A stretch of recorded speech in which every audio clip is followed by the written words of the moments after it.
Hello, hello, et bienvenue sur ma chaîne YouTube. Aujourd'hui, on va réagir à l'actualité mode. Quand je dis on, je veux dire je, et quand je dis réagir, je veux dire juger. Je vais juger ce qui se passe dans l'actualité mode. Cette vidéo ne sera pas totalement positive, tout simplement parce qu'il y a des choses que je vais juger ardemment. Donc, on commence tout simplement avec la couverture du Vogue Japon du mois actuel, et ensuite on va parler de la couverture du Vogue Japon du mois suivant. Donc, let's get into it, parlons de cette couverture. Voilà la couverture, je me décale un peu pour que vous la voyez mieux, j'espère que je ne suis pas hors cadre puisque je n'ai pas de retour caméra. Donc, comme vous pouvez le voir, vous avez ici Kendall Jenner qui pose sur un fond blanc et d'herbe et avec comme gros titre Positive Energy. On dirait vraiment une blague. Tout simplement parce que Kendall Jenner, qui est un mannequin que je ne supporte pas, voilà pour être honnête, n'a aucune énergie dans cette couverture. Et c'est quand même très drôle ce décalage entre Positive Energy, où on s'attend à voir quelqu'un avec de la prestance, avec de l'énergie, avec un sourire peut-être sur la photo, et on a Kendall Jenner qui n'a aucune pose, aucune expression, aucune envie d'être là, et qui en plus n'a rien pour l'arranger. Quand je veux dire qu'il n'y a rien pour l'arranger, tout simplement la mise en beauté n'a rien de couture et de vogue. Quant à la coiffure, je n'en parle pas. Le bob, vous savez que moi déjà les bobs c'est pas ma grande passion, mais enfin là il sert à rien du tout. Et quant au reste de la tenue, je n'arrive pas à comprendre qu'on soit quand même sur une couverture de Vogue, et que pour Vogue, vous nous mettez ce crop top qui a vraiment l'air d'avoir coûté 8€ à Forever 21. Je ne parlerai même pas de ce short qui ne suit aucune tendance, et qui n'est ni original ni beau, et qui est très très vite oubliable. Je suppose qu'en fait, le but de cette couverture, selon Anna Dello-Russo, qui est la rédactrice en chef du Vogue Japon, le but de cette couverture était de revenir à la simplicité. Mais on peut être simple et énergique, et on peut être simple et essayer de coller aux valeurs de Vogue. On peut faire de très belles pièces qui sont très simples, mais là, c'est pas forcément simple, puisque c'est quand même un haut avec des rayures, vous voyez ce que je veux dire? C'est pas un haut blanc ou un haut noir qui serait d'un beau tissu. Là, on est vraiment sur un truc qui fait très très cheap. En plus de ça, le fond n'arrange pas, puisque le fond n'a rien non plus de très intéressant. Même si je souligne le fait qu'il y ait un petit peu d'herbe en bas, et que dorénavant sur les couvertures de Vogue, il y a de moins en moins de fond, et je trouve ça un petit peu regrettable, puisque dans le travail de la photographie, c'est aussi bien de voir le fond que la forme, que le mannequin, que tout ça. Et là, je trouve que rien n'est intéressant. Outre les couleurs orange et vert qui me font penser à la marque Casablanca que j'adore. Mais le mois d'après, Vogue Japon se surpasse, bravo Anna Dello-Russo et tous les gens qui travaillent avec elle, dont on n'a pas les noms, malheureusement. Et on a sur cette couverture, que je trouve oufissime, Valérie Scherzinger, Binks Walton, Mika Schneider, Shea et Jill Kortleve. Valérie Scherzinger et Mika Schneider, je vous avoue que je ne savais pas qui c'était. Hein. Les autres, je les connais, je les admire, mais par contre, je suis désolé si je pète leur nom. Tout simplement parce que quand on s'informe, on regarde finalement peu de vidéos, donc on ne connaît pas la prononciation des gens. Donc je suis désolé si j'écorche les noms, je ne les ai jamais entendus, donc c'est pour ça que je les écorche si je les écorche. Ça se trouve, je ne les écorche pas, je ne saurais pas, à moins que vous me le disiez dans les commentaires. Cette couverture, je la trouve déjà super, parce que il y a Shea dedans! Non mais quand même! Faut savoir qu'il y a une artiste noire francophone qui a réussi à se dégoter la première de couverture du Vogue Japon, c'est déjà un truc qui est oufissime. Déjà, c'est une couverture où il y a plus de diversité, il n'y a pas que des blanches dedans, il y a différentes couleurs de peau, il y a différentes morphologies, et ça, je stan. En plus de ça, elles ont du caractère sur la photo, chacune a une pose, chacune regarde la caméra et ressort de l'énergie, ce que Kendall Jenner n'a pas et j'ai l'impression n'aura jamais. Et elles ont en plus des tenues qui font très luxury of life, tout simplement parce que ce sont des tenues Chanel. Au début, j'ai cru qu'il y avait des bijoux Versace, mais en fait, ce sont aussi des bijoux qui appartiennent à la dernière collection de Chanel. Et même si je trouve regrettable qu'elles soient toutes habillées de la même marque, je trouve que ça colle au côté luxe que de nous montrer des vêtements de chez Chanel.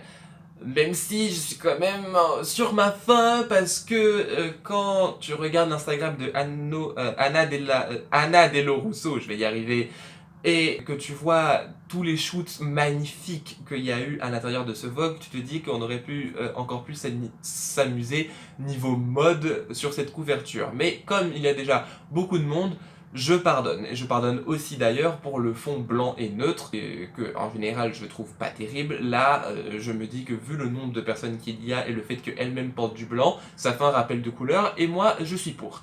Ensuite, pour ce qui est écrit, The Luxury of Life, je me demande bien ce que c'est, ça me donne envie de savoir. Est-ce que c'est par rapport au fait qu'elle porte du Chanel et la luxure de la vie, ce serait vraiment les vêtements de luxe, ou alors ce serait la simplicité de la vie dont Anna Dello Russo nous parle dans le Vogue du mois dernier. Et en dessous, il y a écrit, grâce à Clara, j'ai pu savoir, c'est qu'il y avait écrit en japonais, les choses importantes sont ici. Alors je ne sais pas qui est la chose importante, si les choses importantes ce sont les mannequins, si la chose importante ce sont les choses de la vie qui font que c'est la luxe, enfin que c'est le luxe de la vie.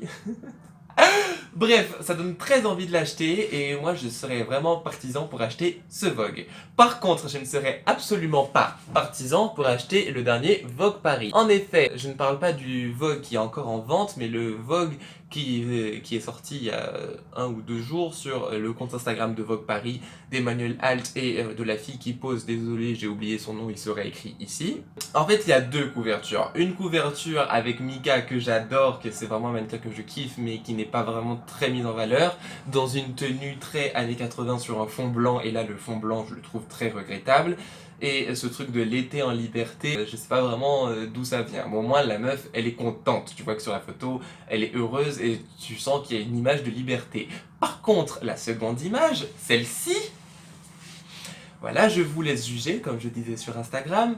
Je me demande encore où est l'idée de la liberté. Est-ce que l'été en liberté, est-ce que la liberté c'est se surbronzer, rentrer le ventre, porter une culotte Louis Vuitton, que d'ailleurs je trouve très moche?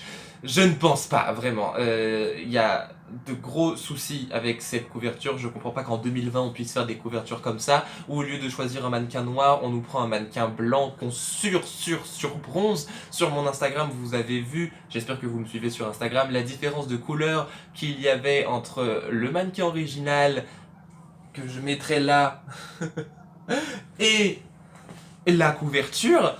C'est quand même assez dingue, je suis très déçu de cette couverture. Je sais pas ensuite quels articles vont être écrits dans ce Vogue, mais j'ai pas envie de le lire, tout simplement parce que quand je vois une couverture comme ça, je me dis que c'est vraiment du foutage de gueule. Tout simplement parce que à l'époque où l'on est là maintenant, on essaye de mettre en valeur des noirs, qu'on essaie de mettre en valeur le body positif, qu'on essaye de mettre en valeur la diversité, vous nous prenez une blanche blonde toute merde,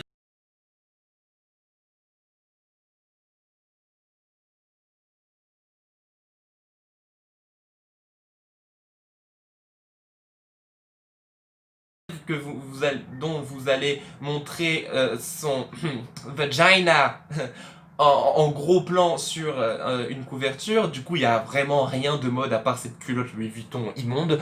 Je ne comprends pas cette couverture et je suis très déçu. Pour moi, je pense qu'elle a été faite exprès pour être dans la controverse avec ce qui se passe dans le monde actuellement, et je pense qu'à Vogue, Emmanuel Alt et son équipe de gens se sont dit tiens, comme on est dans l'inclusion et tout, nous on va faire l'inverse. Moi je veux parler de la liberté d'être contraint. Je pense que ça doit être un truc comme ça, parce que honnêtement je ne vois pas pourquoi on ferait une couverture aussi naze que celle-ci. Je pense que ça a été fait exprès, que l'équipe de Vogue ne peut pas être au courant de ce qui se passe dans le monde pour parler, enfin pour faire une couverture comme ça. Vraiment je suis dépassé, honnêtement, voilà. On dirait vraiment que je suis énervé. Mais, enfin, je veux dire, quand j'étais petit, je voulais être rédacteur à Vogue. Quand Vogue me publie ça, je me dis, ouais, vraiment, hâte que je les remplace. Donc, bref. Ensuite, je voulais parler d'une autre couverture qui est celle de Teyana Taylor dans ID Magazine. Je vais parler un petit peu moins ici, tout simplement parce que je trouve tout sublime, et quand on trouve tout sublime et qu'on n'a rien à redire, ben c'est moins long. Je la trouve magnifique. Elle a tellement de prestance, enfin même déjà son corps ultra musclée fait qu'elle a beaucoup plus de charisme que quiconque à la base. Et là, elle porte des vêtements de différentes marques, des marques musclées entre guillemets. Quand je vois que la meuf, elle porte du Rick Owens, déjà là, j'ai du 20 sur 20. Cette couverture, je la trouve ouf et j'avais envie d'en parler. Ensuite, pour revenir à l'actualité mode, beaucoup de designers, je mettrai leur nom ici si je les trouve, sinon je mettrai pas leur nom, ou j'en mettrai quelques-uns mais pas tous, ont décidé de réduire leur nombre de collections par an. Et moi je trouve ça super, tout simplement parce que nous sommes dans un monde où on surconsomme pour rien, et le problème c'est que quand les designers font plein de collections, les marques de fast fashion vont s'empresser de faire des versions cheap de ces collections. C'est un peu comme ça que marche l'industrie de la mode depuis plusieurs années. Donc, s'ils font moins de collections, les marques de fast fashion feront aussi moins de copies. Et déjà, c'est un bon début. En plus de ça, faire moins de collections est aussi égal, aussi pour les designers, utiliser moins de tissus, utiliser moins de ressources pour des besoins qui sont inutiles. Et ça, j'applaudis. Pour moi, c'est vraiment ça le futur, c'est réfléchir à l'impact écologique qu'a notre marque. Et je suis vraiment pour ça, pour qu'il y ait des collections printemps, été, automne, hiver et rien d'autre. Ou voir peut-être une, deux autres collections en plus qui seraient peut-être une collab ou quelque chose comme ça. Mais en tout cas en pièces limitées, mais pas de l'over and over and over vêtements. Voilà, déjà je suis contre les collections où il y a des tonnes de vêtements. Et si en plus tu nous fais plusieurs collections avec des tonnes de vêtements, je trouve ça vraiment très regrettable. Donc je suis pour cette décision de ces plusieurs, enfin des nombreux créateurs qui ont pris cette décision.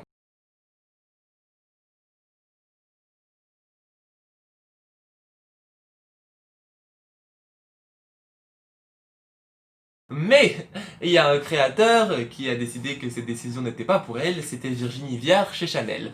En effet, en pleine période de Covid, de fin de Covid-19, enfin fin on sait pas, hein, Virginie Viard a décidé de nous pondre une collection croisière. Voilà. Alors j'ai un gros problème avec cette collection croisière, tout simplement de 1 parce qu'elle n'aurait jamais dû être. Point. Period. Les collections croisières à l'époque étaient faites pour les richoux qui partaient en croisière à je ne sais plus quelle période de l'année et qui avaient besoin de vêtements pour aller dans leur croisière, mais ces vêtements ne faisaient pas partie de la collection printemps-été. Aujourd'hui, on réfléchit, on utilise un petit peu notre cerveau et on sait que les vêtements Chanel de la collection été peuvent très bien aller dans une croisière. Et que si tu vas en croisière et que tu portes du Chanel collection printemps-été, je pense que tu as déjà le bon accoutrement, ça sert à rien de porter de la collection croisière. Donc vraiment la collection croisière, je trouve ça nul. Ces collections ne se font pas pendant les semaines de la mode, mais un peu partout dans le monde, non, un peu partout dans le monde dans un temps restreint. Je sais que Louis Vuitton, je crois, avait fait un show dans un des pays de l'Amérique du Sud, je ne pourrais pas dire, mais que quelques jours après, il y avait Dior qui avait présenté sa collection au Palais El Bladi. Enfin, les collections croisières se font toujours dans des endroits tropicaux, hein, et je trouve ça très nul au niveau des déplacements, puisque ça fait se déplacer des tonnes et des tonnes de personnes de tissus pour aller voir une collection, et le fait que Chanel le fasse en digital, c'est déjà un bon pas. En même temps, ils n'avaient pas le choix, mais cette collection est déjà à la base, on part sur un mauvais truc, parce qu'ils n'auraient pas dû la faire tout simplement cette collection. En plus, c'est une collection qui a été faite en 3 semaines, tout simplement parce qu'avant il y avait le confinement, donc faire une collection en 3 semaines, on sait très bien que ça peut pas bien finir, soyons honnêtes. Et le résultat est là, cette collection croisière ressemble à une collection Zara qui essaye d'être Chanel. Il y a plein de pièces qui sont jolies, en effet c'est très très très commercial, mais du coup ça ne fait plus rêver personne. C'est des choses dont tu peux trouver la même chose dans des magasins de grande distribution, que ça soit en fast fashion ou pas, dans des magasins premium, dans des magasins de semi-luxe, mais une marque comme Chanel avec autant de renommée qui fait rêver avec ses magnifiques défilés, nous pondre ces trucs là, non. Des silhouettes que je trouve extrêmement inintéressantes, surtout qu'il y en a beaucoup, et qui se ressemblent, forcément ça ne peut pas bien être. Je ne vais pas encore descendre la collection parce que d'autres personnes l'ont fait avant moi, mais je trouve que vraiment déjà il faudrait arrêter avec ces collections croisières qui sont totalement inutiles, et s'il faut faire une collection digitale, je préconise de faire comme celle de Hanifa. J'espère juste que je me suis pas trompé dans le nom parce que vraiment j'aurais l'air couillon. Je vais ensuite parler donc dans l'actualité mode de ce premier défilé virtuel qui a été fait en 3D, si j'ai bien compris, en machin truc 3D, par Hanifa. Cette collection est déjà sublime parce que les mannequins en mouvement qui ne sont donc pas des vraies personnes rendent super bien sur les vêtements. On a l'impression qu'elles sont hyper sexy là-dedans. La démarche, le look, les vêtements, j'ai tout aimé de cette collection. Même s'il y avait peu de pièces, j'applaudis. Les collections où il y a peu de pièces mais que toutes les pièces sont superbes comme celle-ci. En plus, ce qui est bien comparativement à la collection Chanel, c'est que les pièces sont valables dès maintenant. La collection Chanel, les pièces croisières sont disponibles en novembre. Donc, cette collection est vraiment bien. Et pour moi, c'est une grande avancée déjà parce que c'est une créatrice congolaise qui a décidé de faire un défilé comme ça et ça met en valeur les créateurs africains and I'm here for it. Et en plus de ça, la collection est ouf, rentre dans l'histoire. Pour moi, c'est un défilé qu'il faut garder. C'est comme ça que devraient être les défilés du futur. Je ne sais pas si on parlera de copie, si quelqu'un utilise le même procédé pour faire sa collection que Hanifa. Mais en tout cas, j'espère que d'autres personnes vont faire pareil et vont mettre en avant le fait que ce ne sont pas eux qui ont inventé ça. Et en plus de ça, ce que j'aime particulièrement avec cette collection, c'est qu'elle n'est pas si chère que ça. Évidemment, il y a des pièces qui coûtent très cher, mais il y a des pièces qui sont quand même abordables. Enfin, ça dépend de ce qu'on considère comme abordable, mais pour une marque qui fait des défilés de mode de ce type, je pense que les pièces ne sont vraiment pas chères comparativement à la collection Chanel où tu ressembles à quelqu'un qui met du Zara et pourtant tu mets 800 € dans des vêtements. Allez, ensuite, je voulais parler de Matthew William ou de Matthew Williamson, parce qu'il a deux noms quand tu cherches sur Wikipédia, qui devient le nouveau directeur artistique chez Givenchy. Alors, pour moi, c'est vraiment une bonne nouvelle, parce que lui, c'est déjà le directeur artistique de Alix Studio. C'est une bonne nouvelle pour moi parce que c'est un créateur jeune. Il a créé plusieurs modes chez la plus jeune génération, comme par exemple cette mode du sac/harnais que l'on met devant, qui pour moi est un super truc pour dynamiser une tenue un peu trop classique, et qui s'est fait refaire dans plein de magasins de grande distribution. Il a aussi fait cette ceinture qu'on voit dans plein de pages mode, et aussi ces chaussures que je trouve sublimes, mais après je peux comprendre qu'on ne les aime pas. Donc, je suis très content que Matthew Williams devienne le nouveau DA de Givenchy. Je n'avais rien contre Claire White-Keller à Givenchy, je trouvais que ce qu'elle faisait était déjà quand même vachement bien, surtout en haute couture, mais j'ai hâte de voir ce que lui peut nous donner, en tout cas en prêt-à-porter. En haute couture, j'ai un petit peu envie de voir ce qu'un créateur qui est plutôt associé au street peut nous faire en haute couture. J'ai vraiment hâte et je suis très content de cette collection. Ensuite, autre chose que j'avais à dire, je voulais parler des différents shootings qu'il y a eu pendant le confinement. Je voulais faire une vidéo spécialement là-dessus avant, mais je n'ai pas pu parce que entre temps j'ai trouvé un travail et c'est pour ça que je poste bien moins de vidéos que je l'ai fait entre mars et avril. Et j'ai pas pu faire cette vidéo. Mais en gros, je voulais un petit peu réagir à ces shootings de confinement parce que j'ai été, j'avoue, assez déçu de ce qu'on nous a donné, notamment de Jacques Mus, qui a été praised partout et applaudi encore une fois partout pour ses shootings Jacques Mus à la maison, que moi je trouve d'une banalité sans nom. Voilà, c'est pas parce qu'il y a Bella Hadid dans ton shooting que le shooting est bien. Le fait de mettre Bella Hadid nue dans un coin et de mettre rien comme filtre, rien comme décoration, rien comme tenue, c'est vraiment nul au niveau du stylisme. Il n'y a rien, c'est vraiment juste des gens qui mettent un truc Jacques Mus et puis voilà, ils posent. Même les photos Instagram des gens sont bien mieux réalisées que celles-ci. Je parlerai pas de la qualité qui est forcément moindre puisque ça se fait en FaceTime, mais vraiment ça c'est très mauvais. Donc je suis quand même content que le confinement soit fini pour qu'on arrête ce genre de shooting et qu'on reprenne des vrais shootings où il y a où il y a les moyens de location pour faire des choses bien. Où vraiment les stylistes, les photographes, les maquilleurs pourront mettre leurs idées en place et nous faire des photos qui sont magnifiques et qui donnent envie d'acheter les différents produits. Voilà, c'est tout ce que j'avais à dire par rapport à cette vidéo. C'est la fin de ma réaction parce que je pourrais encore dire d'autres choses mais ce serait vraiment très long. Et donc j'espère que vous avez aimé cette vidéo. N'hésitez pas à me donner votre avis sur ce dont j'ai parlé dans les commentaires. J'ai été un petit peu plus shady dans la vidéo et j'aime bien ça. J'avoue, en général j'ai un caractère assez shade, tu vois.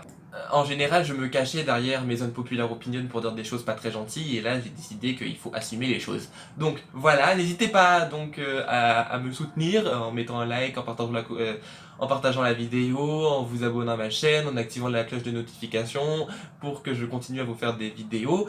N'hésitez pas à me dire si ce concept de vidéo vous plaît, je risque de le refaire si vous me dites quelque chose, et si vous me dites rien, pas de nouvelles, bonnes nouvelles, donc je vais aussi refaire ce concept de vidéo. Mais en tout cas, vraiment, n'hésitez pas à parler, parce que les commentaires, ça sert à ça. Qu'est-ce qu'il me reste à vous dire? Bisous! Fashion, Polo MK Fashion, Paul Moka Fashion, Paul MCK Fashion, c'est tous mes réseaux. On va juger à peu près l'actualité. Non, pourquoi à peu près? Mais parle, wesh!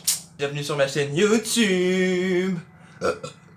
Je ne connais pas les gens, et enfin si, à part Shay et Bings Walton, je ne connais pas les autres, Mika, enfin, en fait si, je connais la plupart des gens qui sont là. J'ai fait un postillon de malade. Je vais boire de l'eau du coup. Je sais plus ce que je disais. J'ai été un petit peu plus chill.